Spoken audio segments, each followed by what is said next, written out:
A todos aqueles que estão assistindo esse vídeo, a graça e a paz de nosso Senhor Jesus, nosso Deus e Pai, esteja presente na sua vida, presente na vida de sua família.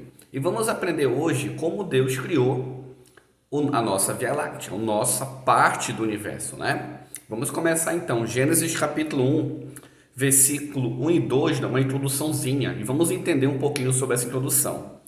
No princípio, Deus criou os céus e a terra.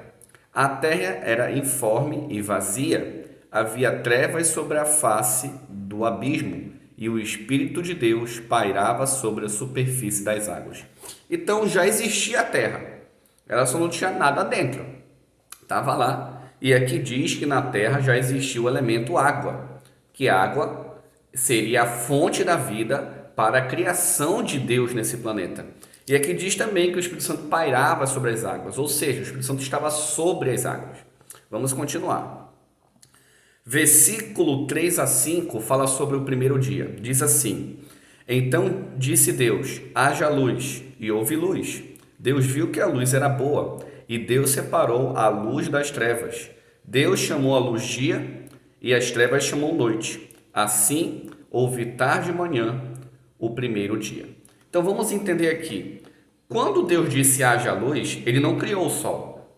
Muitas pessoas entendem equivocadamente isso. Aqui está dizendo que Deus, no primeiro dia, separou a ideia de dia e noite. Então essa luz seria uma claridade, como Deus queria que a Terra se posicionasse em relação ao dia e noite. Então Deus já estava pensando na rotação da Terra. Então ele falou, peraí, então vai ter um período que será claro e um período que será escuro. Então nesse momento foi que Deus pensou nesse ponto. Versículo 6 a 8, o segundo dia, diz assim: Disse Deus, haja um domo no meio da água, que ele separe água de água. Deus fez o domo e separou a água acima do domo da água debaixo do domo. Isso foi o que aconteceu. E Deus chamou ao domo céu. Assim houve tarde e manhã, o segundo dia. Então, no segundo dia, Deus preparou a atmosfera para que nesse planeta pudesse ter vida. Então, nós percebemos que Deus não fez simplesmente a criação de maneira desordenada. Deus ele foi preparando o ambiente da Terra para que pudesse existir vida. Coisa interessante, não? Terceiro dia, versículo 9 a versículo 11 diz assim: Disse Deus, que a água debaixo do céu seja reunida em um só lugar, e que a terra seca apareça. E assim aconteceu. Deus chamou a terra seca de terra. É a reunião de água ele chamou de mares, e Deus viu que isso era bom. Disse Deus, que a terra produza relva, plantas que produzam sementes e árvores frutíferas, cada uma produzindo o próprio tipo de fruto com sementes sobre a terra. E isso aconteceu. A terra produziu relva, plantas, cada uma produzindo o próprio tipo de semente, e árvores que produzem o próprio tipo de fruto com sementes. E Deus viu que isso era bom. Assim, houve tarde e manhã, o terceiro dia. Então percebemos agora que no terceiro dia, Deus ele criou a comida da criação. Inicialmente, todo o animal, e Adão e Eva, eles se alimentavam apenas de frutas, sementes e legumes. Então aqui ele prepara o alimento. A atmosfera já está pronta, já existe o oxigênio também. Então Deus já estava preparando o processo da ideia da fotossíntese para manter a vida no nosso planeta. Olha como a ciência e a criação estão juntas. Vamos continuar. Agora, versículo 14 ao versículo 19, o quarto dia. Antes de começarmos aqui, vamos colocar um parêntese. Nós sabemos que Deus sabe todas as coisas. Sim, Ele sabe. E Deus já sabia que o homem ia cair. Sim, Deus já sabia que o homem ia cair.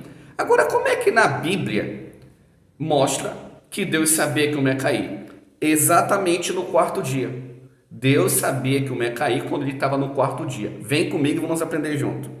Versículo 14 a versículo 19, quarto dia, diz assim: Disse Deus, haja luzes no domo do céu, para separar o dia da noite, e que eles sirvam para sinais, para estações, dias e anos. Espera aí, Adão e Eva eram imortais, não é isso? Tinham lá a árvore da vida. Então aqui está dizendo que Deus se preparou os luzeiros, sol, lua, estrela, no quarto dia. Para quê? Sinais. Que sinais é esse? Aqui não está dizendo. Estações do ano, beleza? Outono, primavera, verão, inverno. Dias e anos. Mas por que Deus ia se preocupar e colocar contagem de dias e anos? Porque Deus sabia que o homem ia cair. Por isso que ele criou isso. E que sinais é esse que em Gênesis capítulo 1 fala? Os sinais da volta de Jesus. Olha como Deus já estava tudo articulado. Quando abrimos Mateus, capítulo 24, nós percebemos que isso faz parte do sinal da volta de Jesus. Olha que coisa impressionante.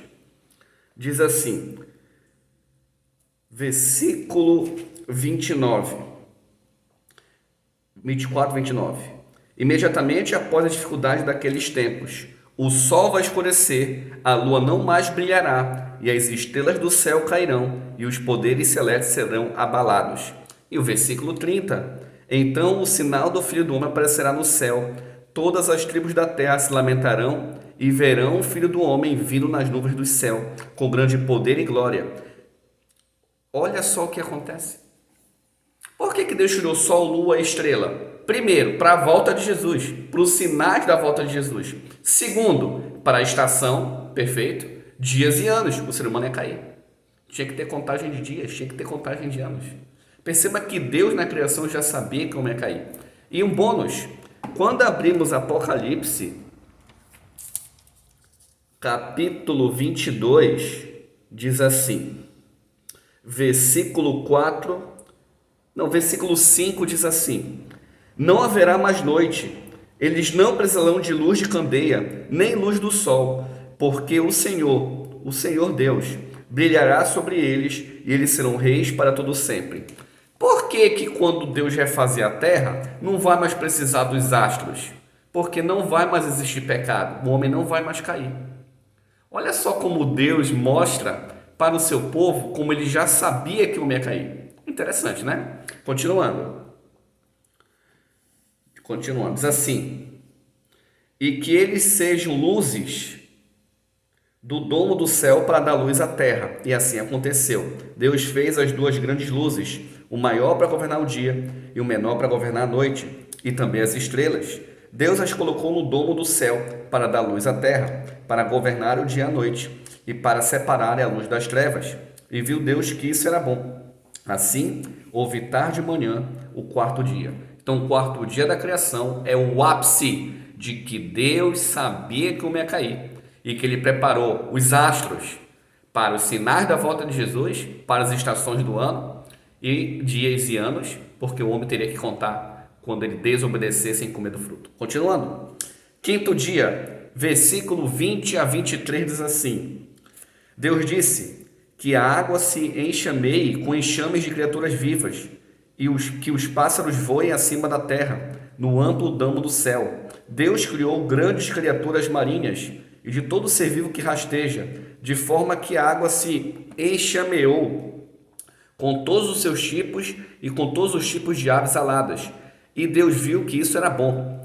Então Deus abençoou, dizendo, sejam férteis, multipliquem-se, encham as águas dos mares, e que as aves se multipliquem sobre a terra. Assim houve tarde e manhã, o quinto dia. Agora vamos ver o sexto dia.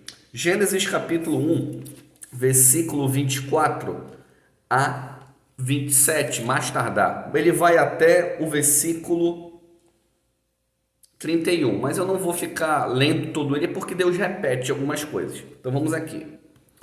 Disse Deus que a terra produza todo tipo de criatura viva, todas as espécies de gado, animais rastejantes e animais selvagens. E assim aconteceu. Deus fez todas as espécies de animais selvagens, todas as espécies de gado e todas as espécies de animais que rastejam sobre o solo. E Deus viu que isso era bom. Então disse Deus, façamos o homem ou a humanidade, a nossa imagem, a nossa semelhança, e que eles governem sobre os peixes do mar, as aves do céu, os animais e sobre a terra, e sobre todas as criaturas rastejantes que se arrastam sobre a terra. Portanto, Deus criou a humanidade, ou o homem, à sua imagem. A imagem de Deus ele os criou, criando homem e mulher. Deus abençoou e disse-lhes: sejam férteis, multipliquem-se, encham a terra e dominem, governem sobre os peixes do mar, as aves do céu e todas as criaturas vivas que se arrastam sobre a terra. Então disse Deus: vejam em toda a terra eu dou a vocês como alimento toda a planta que produz semente e todo tipo de fruto com semente, e a todo animal selvagem, ave do ar, criatura que rasteja sobre a terra, em que há uma alma viva, eu dou como alimento todas as espécies de plantas. E isso aconteceu. Viu Deus o que ele fez, e isso de fato era muito bom. Houve tarde e manhã o sexto dia. Então, no sexto dia, Deus criou todos os animais terrestres, tanto domésticos quanto selvagens, e também criou o homem e a mulher, a sua imagem e semelhança.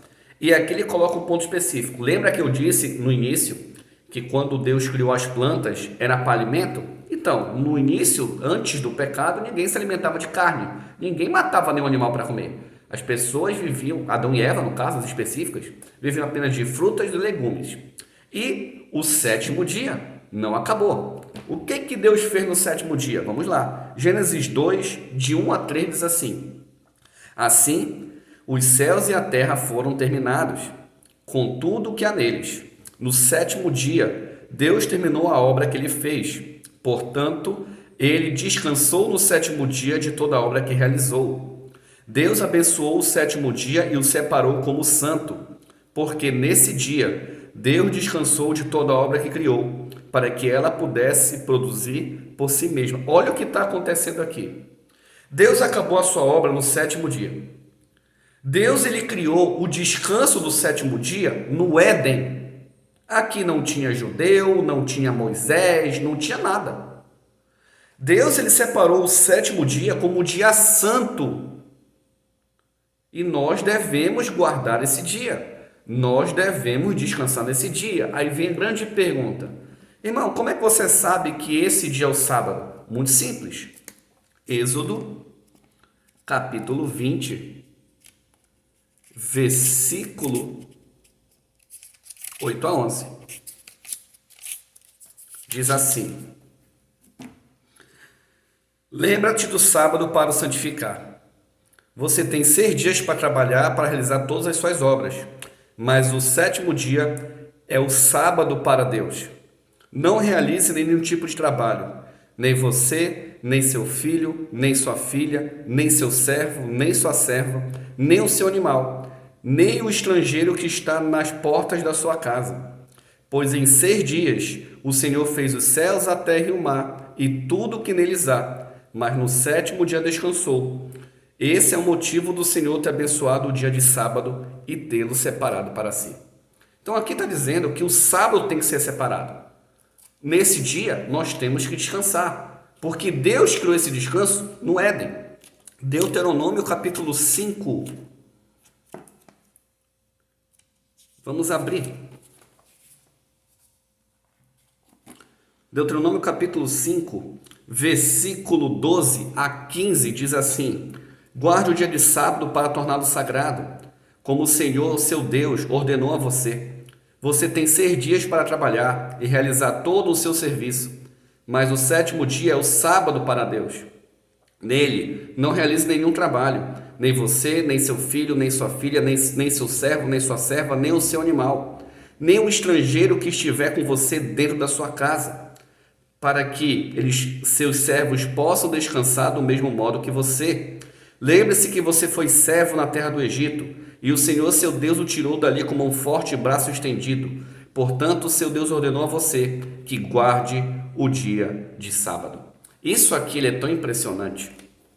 Muitas pessoas não compreendem a importância da guarda do sábado. Quando nós abrimos também aqui a Bíblia, no livro de Apocalipse, Novo Testamento, o último livro da Bíblia, Apocalipse 14, versículo 12, diz assim: aqui está a perseverança dos santos, os que guardam os mandamentos de Deus e são fiéis a Jesus. Você consegue entender que a guarda do sábado faz parte da vida dos salvos? E que no céu iremos guardar o sábado? Vem comigo, vamos abrir aqui o livro do profeta Isaías. Nos ensina algo impressionante. Isaías capítulo 66.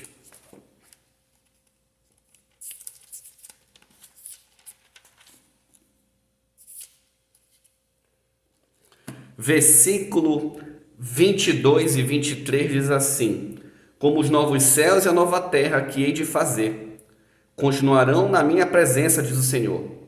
Assim os seus descendentes e o seu nome estarão comigo.